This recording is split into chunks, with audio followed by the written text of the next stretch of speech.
Okay, so yes, so we are live now on YouTube. Okay, so let's start our interaction now. So, hello everyone, all the Learner Circle community members. So, welcome to another episode of a session from Learner Circle. So, you have seen me host uh, QPL, Quiz Premier League. You have seen me host Sound of Music. Then we also do Chess Premier League, a contest where a lot of participants come online and attend. But today we are here to uncover a personality and we are going to understand the wisdom behind his success. So my name is Arun. I will be your host today, and I am thrilled to guide you through this captivating interview. So I have read a lot about him. I have seen his videos, so it's going to be really exciting. So before I jump into this discussion, interview or the session with our guest for the day, I would like to take a moment to express thanks or gratitude to all the members of our community, the Love Circle community. Your passion for the game is I want others to go on mute. Yeah. Your passion for learner circle, your passion for your skill is what fuels us and encourages us to bring such personalities to the show. So now to talk about the person who is there today in front of us, in we are on Zoom. And I would love to meet him someday, but yeah, we are on Zoom today. That's Mr. Saravanan. And to talk about him, he is more than a player. He's a beacon of inspiration in the world of chess. He's an inspirational master, a distinguished speaker, a prolific columnist, and I think I'm running out of adjectives. He is an accomplished author, and his contributions to the chess community is nothing short of extraordinary, to say the least. So, ladies and gentlemen, it's my pleasure to introduce a true maestro of the chessboard, the one and only Mr. Saravanan here. Sir, thank you. Thank you for taking your time out from all your travel and meetings. Thanks a lot, sir. Thanks, Sarah. Nice of you. Nice meeting all of you. Good evening to everyone.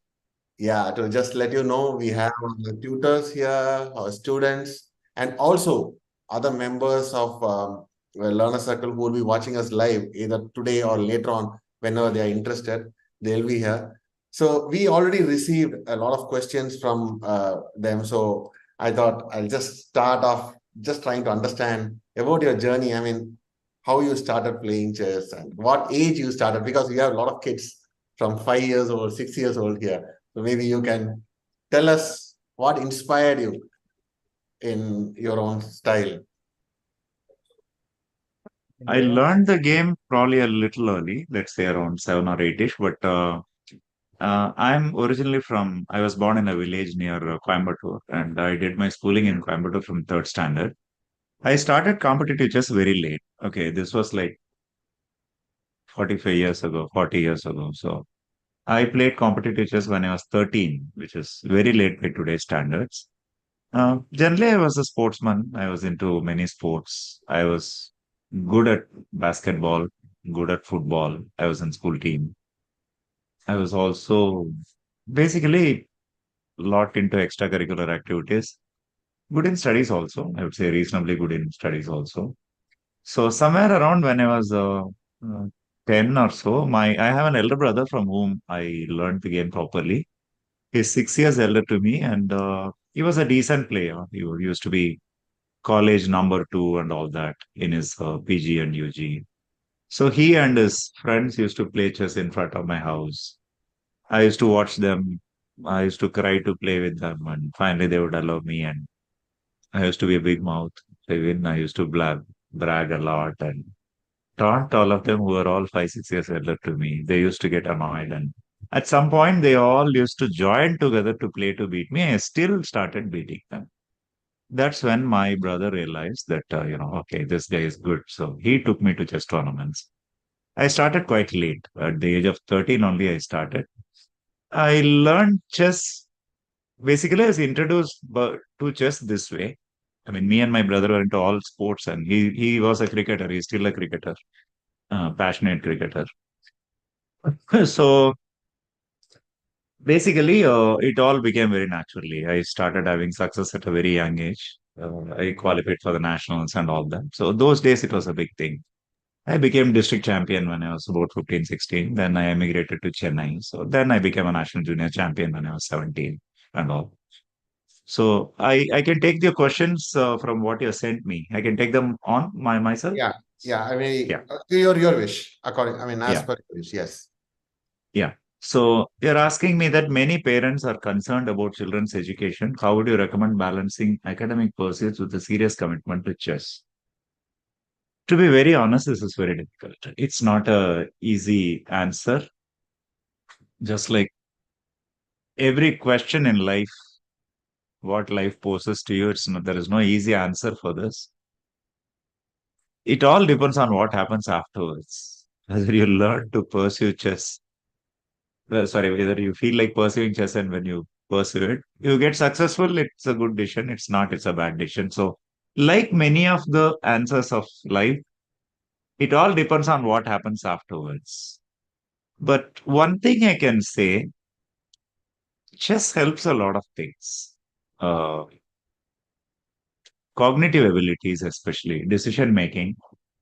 I found some common traits with chess players. They're especially good at decision making, especially good in crisis, very good in crisis because on the chessboard you face a crisis on a daily basis. So facing it in life also, it's a kind of a training, pre-training. I would seriously say that you should definitely encourage your children into chess. And at some point, you will know if the child is completely passionate about the game and successful in chess, if he can make a career out of chess, the call will come by itself, whether to take the call or not. So generally, uh, parents in India give a long rope to children till the age of 16, 17, 18.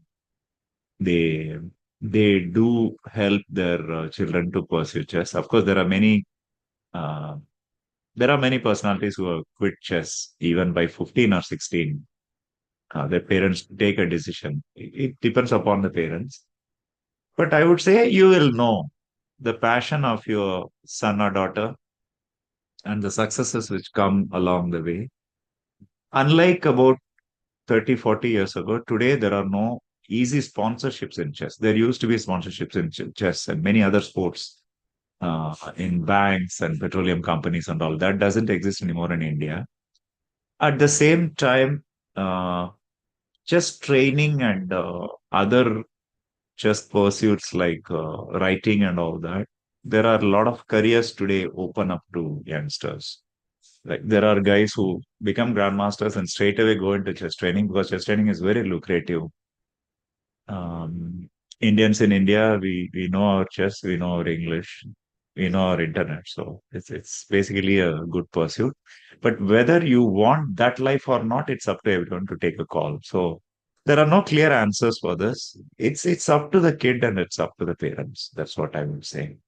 Actually, you have What's the covered. next? Yes, yes, you have covered a lot of our other questions also in the process, which is nice. But I think we might want you to touch upon those questions when you come there, maybe a little bit detail if required. Yeah, you want to get into the next question, or you want me to read it out? Yeah, that is, please shed some light on the importance of having a coach or mentor in the early stage of a career and what should one look for in a mentor. The role of a coach or a mentor is, honestly, it is exaggerated in India.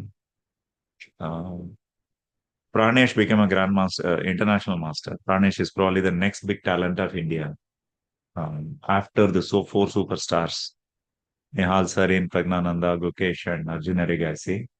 I have a lot of hope for Pranesh, fantastic chess player. He became an international master without a laptop. How do you say that? His coach is RB Ramesh, one of my close friends and probably one of the best coaches in India. His favorite line about coaches is a good coach is one who makes sure the player doesn't need a coach. So the role of coaching is kind of overemphasized. This is my opinion. See, it is good to have a mentor or a coach to show you the way. See, for example,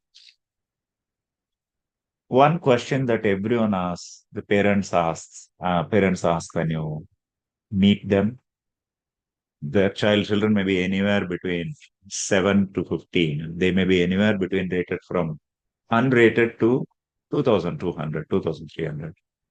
There are some common questions. How do you improve? What should you do? As players who have played at the international level and coaches, a very simple answer with wisdom is just work on your tactics. Working on tactics on a daily basis, working on chess on a daily basis, especially, and then working on tactics will get you to 2,200. This is basically the easiest and the most important way to improve your chess. For example, when it becomes psychological, it becomes tricky.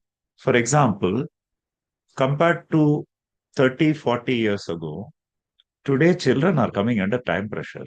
We didn't have clocks to play. We didn't know what was time pressure till we went to national juniors or the national championships in our generation. Why children today are getting into time pressure? A typical parental worry would be my child is slow in thinking, or my child is not good at tactics. It is not that way. Time pressure is something to do with psychology and personality.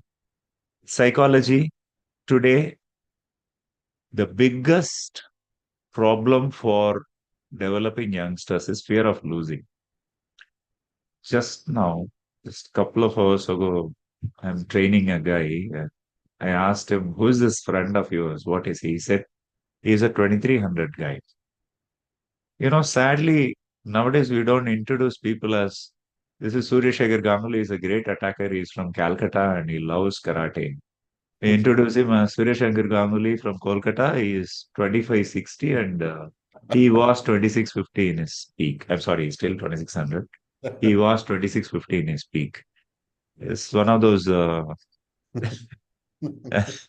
what to say, uh, I know in Mumbai they'll say science fiction movies. We are all reduced to numbers in the chess field numbers, today. IP address. So when a child is going to play in a chess tournament, the first thing a child sees is what is the rating of my opponent?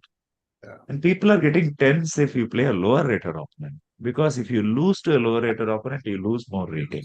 Yeah. The fear of losing because of rating and all this jingo connected with rating and title and performance and chessresults.com. After each and every round, you know what is happening in rating. This is the problem. Applying pressure, we do it openly, discreetly, by parent, by coach. It is happening. So children are afraid to play on the board. That is why they come into time pressure. It's not very easy to take this when someone tells it to them, but this is the answer that I give. If your child is under time pressure, that means most probably you are applying pressure or your coach is applying pressure, or both of you join together and are applying pressure. And it is also part of personality. You have adults who file your income tax returns in June, July. You have adults who file it on July 31st at 11 o'clock midnight. That's personality. You have students who study every day. You have students who mug up everything on a Saturday afternoon to Sunday midnight to go for the exam at 6 o'clock in the morning on Monday. It's personality. So these are psychological aspects. For these things, definitely you need a good trainer, a coach, or a mentor. But you don't need someone to handhold your child and teach him, combinations and calculations, endings, middle game, all this. You don't need people like that. Coaching comes much later. What you need is course correction, good counseling, counseling in the sense not counseling, good advices for the parents and the student that just show you the way. What is important is passion. A good coach is one who can instill passion in a child. That's very important. Today you have YouTube. There is a platform, for example, called Pro Chess Training. There is a platform called Killer Chess Training. Online, you get grandmasters of 2,700, 2,600 giving you lectures twice, thrice in a month. Hearing them gives you passion. Watching play gives you passion. Watching Magnus gives you passion. These are the things you should be doing more than finding the best coach in the world, but finding the best coach in the country and all that. Thanks. So, I mean, just to add on to your point, the pressure part, it's not just restricted to students. We saw it in cricket match this time. I mean, how it was, right? When 1.5 lakh audience were shouting how our team was under pressure. I think pressure is something, yeah, the personality driven. Dhoni versus others, we keep saying, right? Anyways, let's not get into that. It's again a big. I'll ask you a question. Please don't answer. Let's Yeah, not create a controversy. How many of those 1.5 lakhs do you think really know cricket? yeah. Let's move on. Let's move on to the next question. Yes. Okay, so I think when the pressure thing, when we are discussing a pressure, I think the question also goes to the right point, which is about selecting and preparing for your tournaments. Are tournaments important early in your career? First of all, the kid is passionate about chess. Should we start pushing them for tournaments? Because that starts the boiler is ready then.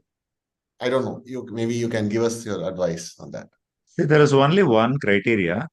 A child should play a lot. If you have decided to get your son or daughter into competitive chess, district, state, national level, international level, wherever, the most important thing is he or she should play a lot. It's extremely important. See, children have extreme energy. Till the age of 15, 18, your body just thrives. So even 20 tournaments in a year. I'm not talking about rapid blitz and all that. I'm not talking about online tournaments. Even 20 tournaments in a year. Why not? Absolutely nothing wrong. Your platform is mainly Indians or NRI Indians. How is it? NRI Indians, primarily NRI Indians. Okay, so I know about the American chess scene. Typically, American chess tournaments are like 3 days long, 4 days long, and spread over long weekends and in one hotel and 2 rounds a day and all that. As many tournaments an year is good. 20 tournaments can be a good benchmark. 15 is a good number. Initial days of playing chess, they actually learn to play chess better by playing the game. It's like any other activity. Sitharamam kaipazhakam, sendamilam naapazhakam. So Correct. you learn something by actually doing it. Okay. This I would say till about 1,500, 1,800, even 2,000. You can put it that way. So picking out tournaments, honestly speaking, there may not be, I mean, very strict criteria. One thing I have seen is 70% against open opposition who are stronger than the kid. So if you play, let us say, 10 tournaments in a period, 7 of them can be open tournaments where the kid faces stronger opposition. Only by playing stronger opposition, children get stronger. But of course, without absolutely any pressure. See, when you are playing, let's say, 7 rounds, 9 rounds in a tournament, and in that you're going to play 6 games or 8 games against stronger players, it honestly doesn't matter whether you score 1 point or 4 points because you are going to be beaten up more than you win. So the parent attitude, the coach attitude should be just play. Each and every game is a learning experience. Don't bother about the results. And of course, don't bother about the rating. So as many you play, it's fine. No need for very specific kind of um, choosing tournaments, definitely. I think the next one is on the career path. Maybe you are the best person to talk about that because you have touched upon all those areas in some form or the other. Maybe you can shed some light on that. This is a thoroughly individual thing. When you can turn to be a professional or when you want to have a career in chess, this is completely um, uh, personal. It scares me now. I decided to become a chess player at the age of 11 when I was just a district champion, when I didn't even have a rating.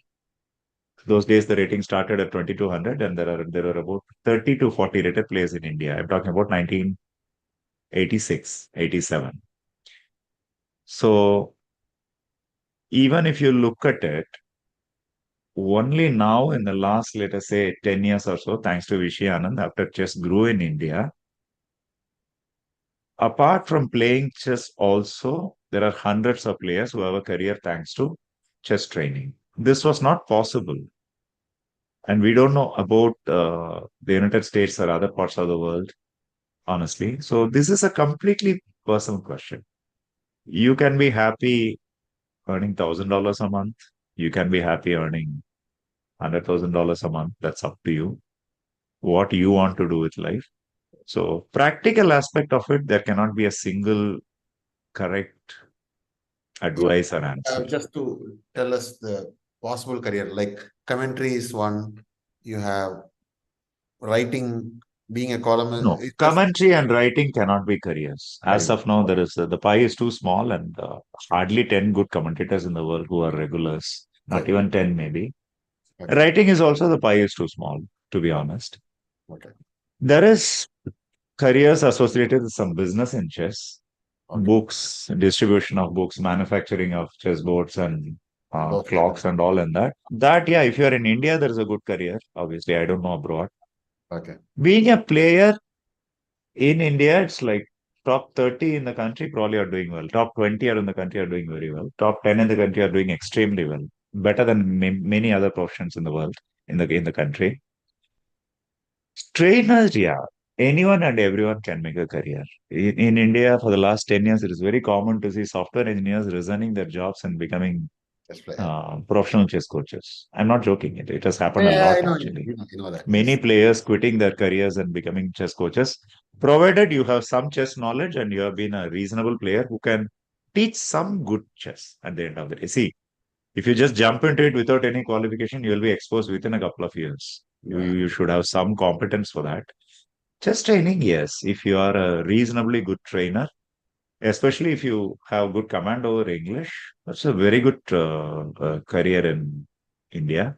But again, that's not everyone's cup of tea. I mean, even in that also, again, it all depends on what you want out of life and what you want out of chess, etc. So these are very individualistic questions for which there cannot be one clear answer. No, but yeah, it's good to know the options that are there. Now, see, I think the next question is about, I think you touched upon it earlier. There used to be sponsors for chess players. Now, if someone is getting into that arena, pursuing chess and getting into traveling and participating in international tournaments, what are the financial plans that they have to do? Or are there any challenges really, or it's all manageable? Not an easy subject. See, typically, uh, to become a grandmaster, let's say grandmaster can be a good aim for any kid. Okay. To become a grandmaster, basically, parents have to invest a lot in traveling. That's the main thing because there are no good tournaments in India where you can pursue norms. Very, very few. So only 1% of chess playing parents of India, they pursue norms in India. They all go to Europe mostly. Okay. Uh, Countries in Europe, they conduct tournaments year long. So basically, you have to plan for 3 to 4 trips a year. Many times one of the parent travels with the child. So you can make the financial plans from that.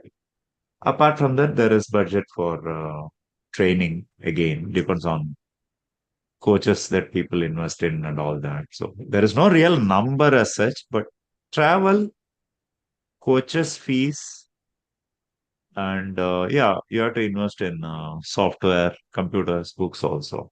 So Hmm. this is what is involved. Yeah. Now, as you said in the beginning, the sponsorship is not much there. Is that what you were trying to say, or it's still there? Those opportunities are still there. See, if you are a grandmaster and if you are one of the top 20 in the country, You will today get. still you get a good sponsorship. I was employed with Bharat Petroleum as a sportsman from 1993 to 19 years, 2012 as a sportsman, and I was taken care of in every way. And I need not work in the company also.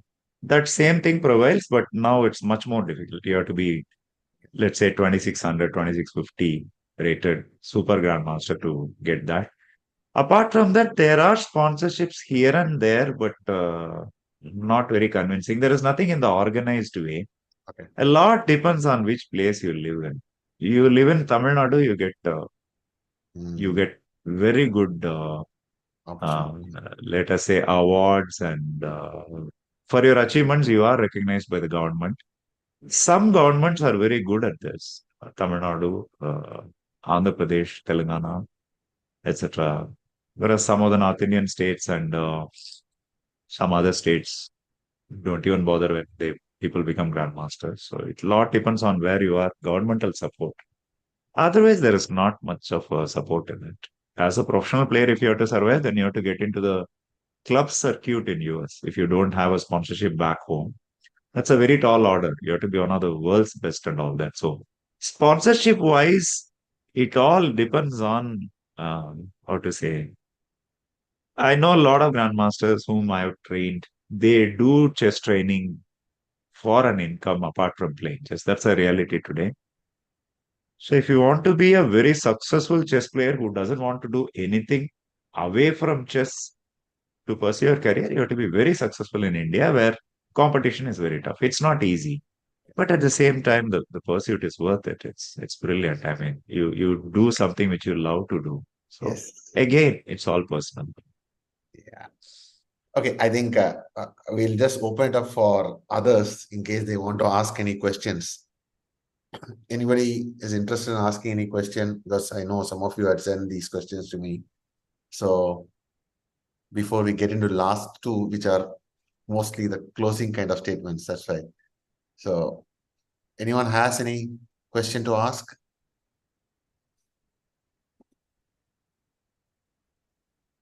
You are not able to unmute or anything, you let us know, or maybe chat, put it on the chat.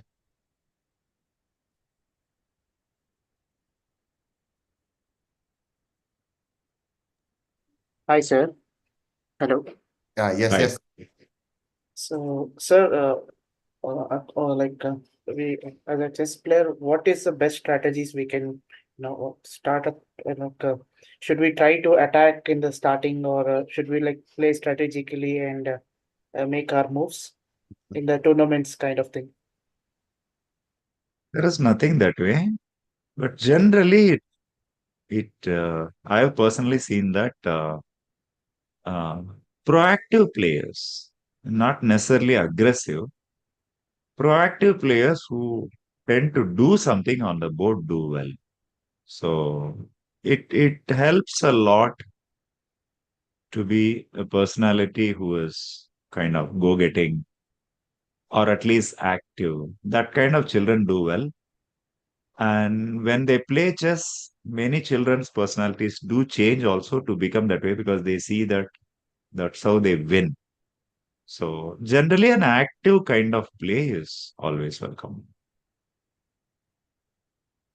Thanks, Awad. Anyone else Yeah, wants to? I have a question. Yeah. How would you recommend someone who is rated below 1500 to reach 2000? I just told some time ago the easiest and the best way to become better till about 2100, 2200 is to sharpen your tactics. Just but get better at tactics. There is a lot of material. There are books, there are courses, and all that. Playing chess every day is a very good thing. There is some doubt associated with whether it is okay to play blitz chess, bullet chess. I would say play any kind of chess is fine. Even half a minute chess is fine. Because at the end of the day, you do sharpen some skills there also. So play a lot, but seriously. Solve a lot. Puzzles, problems, compositions, combinations. Solve a lot. There are things like Puzzle Rush, Puzzle Battle, and all that in chess.com, Chess and all that. Do those a lot. Playchess.com also has puzzles, chess based play platform. Do them a lot. So essentially, initially, pursuing a lot of tactics at the same time, understanding basics, that is questionable basics and all. For that, you have to study a lot of games, take a lot of masters games. It helps in chess to be a good reader. I mean, out of chess also, if you're a good reader, generally I have seen that those who become very deep thinkers in chess are all very good readers, at least among Indians whom I know. Many very good chess players in India are voracious readers. Vishy Anand, Sashi Kiran, Vidit Gujarati. And I've heard that even the youngsters of today, Gukesh, even they are readers. So good reading leads to a lot of good awareness, which again reflects in your play. You get to understand a lot of dimensions about chess, which you cannot know only by playing or which someone else cannot teach you. See, for example, you are a, you are slightly better against a very strong player, and the very strong player offers you a draw. What do? No one teaches you this. Uh, Typical coach, unfortunately, many of the time they give a this is just take the draw and come. They are stronger. Some coaches say, come what may, absolutely no agreed draws. This is some mantra of some coaches. Again, at the end of the day, it all depends on the child. Yeah. So getting stronger is a very loose question, I would say, which involves so many dimensions. Essentially, passion. So the more passionate you get about the game, you become very stronger. To get that passion, everyday play, reading, and okay, whatever you do, doing seriously, this kind of habits help. That's all. So there's one question on the chat. What are the key bad behaviors do you think keep chess players stuck at their level? Basically, chasing rating, chasing titles instead of being in love with chess and playing for the fun of it. Somewhere along the way, at many levels, it can be at the age of 12, it can be at the age of 15, at the age of 25, 35, wherever. Somewhere along the way, people forget that at the end of the day, it is a game. I try to tell parents whom I meet. Let's say you live in an apartment building where every day going and down and playing cricket with the other kids is something your child does. Do you ask them every day how many runs did you score? How many wickets did you take? Of course, come on, this is jolly thing. It should be the same way when you go to chess tournament also. So, but having fun part somewhere people forget. That's where everything starts. And then the pressure brought on by self, very rarely self, mainly because of parents, and in some cases because of coaches also. The pressure brought in not to lose games competitively. That makes people lose their children, especially youngsters, lose their objectives about why they are playing chess at all. I mean, very soon we forget why we fell in love with the game. When we start pursuing, when the elo thing occupies your brain permanently, pitches a tent and lives there, that's when all the problem starts. 100%. Yes. So, okay, we have one question here. How much has online channels helped chess? Is it better to learn only offline? I think you said you learn most of the things offline, but how do you think is it in the current world because of these online channels and all that? See, practically online is the best way nowadays because it's not easy to find a coach who will teach you one to one. But at the same time, it's not practical all the time. I would put it this way: anything is fine, but there should be some on offline one to one interaction. Because, see, for example, when I work with someone, if I'm starting to work with someone, half a day is enough to see through their games and then talk to them. In half a day, you can understand at least half of their personality and the style of their play, where they make mistakes and all that. That doesn't happen online. In a camera, you can't make out the emotions and all that. Then you check with the parents, am I right? Am I right? Am I right? 70% it will be fine. And then some more information comes from them. This is basically how good training goes. So I do most of my training one to one. So online training, I'm trying of late, but I don't find it all that effective. But at the same time, some of my good friends who are very good trainers, R.B. Ramesh, Vishnu Prasanna, they do online and they are finding it fine. So It may be a personal thing, but my opinion, better stick to offline. Shall we have final questions? It's quite late here. Yes. So I think we'll end this up. The last question that we have is, I think we wanted some closing statements or some advice and wishes to the students of Learner Circle and the students and tutors of Learner Circle. So, because they are all here, not everyone is here, some of them are there. They'll all see this YouTube video later. And we'll also take some snippets out of your advices and send to the parents also, so they know what to expect from chess and what they should be taking care of when they send their child for tournaments and events. So some words of motivation for the platform and for the kids and parents. Basically, for the kids, I would say enjoy chess. At the end of the day, you should do what you love. You should love what you do. And that's not only chess, by the way. At the end of the day, chess is a game. Just enjoy it. If you would want to pursue chess seriously, don't just learn chess enough just to score points in chess tournaments or compete in chess tournaments. Try to learn everything about chess. At the end of the day, chess is a wonderful, wonderful intellectual activity. Believe me, you will gain a lot by being a good chess player, whether you pursue chess for a career or not. When you're doing it, so become a good reader, enjoy your travels. Generally, chess players, I've seen many common traits. All chess players have a good sense of humor. All chess players love music. Most of the good chess players are good readers, voracious readers. Many pick up photography as a hobby because at the end of the day, you travel a lot. Photography, I don't mean the phone clickings. I'm talking about yeah, SLR photography, DSLR photography. So you do get creative in life when you learn what is good chess and when you pursue to play good chess. So chess is a wonderful thing. Enjoy it. For parents, it's actually a difficult life to be a chess parent. But the best advice is give all the advice. Sorry, I'm sorry. You shouldn't give advice.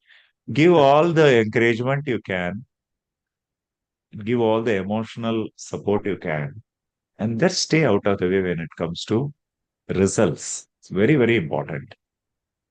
Typically, after game finishes and the boy or the girl comes running to you, the only question should be, are you hungry? Do you want to eat now or later? The question shouldn't even be asked whether you won, drew or lost. Even if you don't ask the question, but if it is in your mind, you're anxious what happened to the result of the game. Children are so sharp, especially chess playing children are so sharp. They can make it out within a couple of seconds if you're upset. If they lose a game and come to you. So, which means you have to first work on your own self to get that away from your personality, to be anxious about whether your child is successful or not in a competition over a period of time and all that. And yes, it is extremely difficult to pursue something which costs so much time and effort and resources. But that's the way chess is. But believe me, chess is like first love. You will never forget it and you will always enjoy it for the rest of your life. It's like learning good music in your youth, learning good art in your youth, recognizing creativity in you in your youth and having it as a lifelong passion, whether you pursue it as a profession or not. Chess is a beautiful thing. So definitely you won't regret it in encouraging that in your child in the long run. Nice. Thanks for those wonderful words. I know there are a lot of questions going on YouTube chat actually. It's okay. I think we'll find you some other day when you find time, maybe later, a few months later. If you find time. I can see a trap when I hear one. Thanks. Okay, but thanks a lot. Thanks for your time. Really loved this interaction. Uh, Thank you. Thanks for coming here. And to all the participants who attended, who came through YouTube as well as through Zoom, thank you for joining this session. I hope you all gained a lot of insights from Mr. Saravanan. And thank you, sir. Thanks for your time. It was a pleasure talking to you here. And I am thankful that I was given this opportunity to talk, interact with you. Thanks a lot. Thank you. Bye. Thanks. Bye-bye. Okay, I'll end this video and end the streaming. Just